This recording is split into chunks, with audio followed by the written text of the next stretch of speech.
नमस्कार मंडळी. छोट्या पडद्यावरील ठरलं तर मग ही मालिका लोकप्रिय मालिकांपैकी एक आहे. गेली 3 वर्ष ही मालिका TRPच्या शर्यतीत अग्रगण्य आहे. नुकतेच या मालिकेने 1000 भाग पूर्ण केले आहेत. या निमित्तानं सेटवर मोठं सेलिब्रेशन सुद्धा झालं. अशातच आता या मालिकेत एक मोठा ट्विस्ट येणार आहे.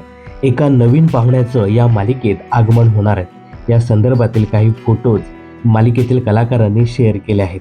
तर या मालिकेत अस्मिता हे पात्र साकारणारी अभिनेत्री मोनिका दबडे ही सेटवरील विविध प्रकारचे फोटोज आणि व्हिडिओज नेहमीच चाहत्यांबरोबर शेअर करत असते.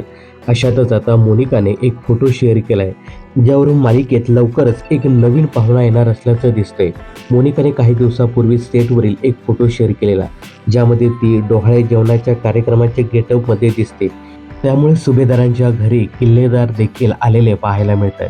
या फोटोमध्ये अस्मिताच्या नवऱ्याला देखील पाहता येते. मालिकेचा हा विशेष भाग दत्त जयंतीला शूट झालाय. लवकरच तो भाग आपल्याला टीव्हीवर पाहायला मिळणार आहे. मालिकेमध्ये अस्मिता गरोदर दाखवली असल्याने आता लवकरच या मालिकेत नवीन पाहुणा दाखवला जाणार आहे. सध्या मालिकेत महिपतचं सत्य सगळ्यांना समजले असं पाहायला मिळते. आता येणाऱ्या एपिसोडमध्ये सायली अर्जुनचा वाढदिवस साजरा होणार आहे. तर ठरलं तर मग या लोकप्रिय मालिकेत नवीन पाहुणा येणार याची चाहूल लागली आहे. तर ठरलं तर मग या मालिकेत येणाऱ्या ट्विस्टबद्दल आणि एकंदरीत या मालिकेविषयी तुमचं काय मत आहे कमेंट्स करून नक्की सांगा. मनोरंजन क्षेत्रातील अशाच फिल्मी अपडेट्स जाणून घेण्यासाठी चॅनलला सबस्क्राईब करायला विसरू नका.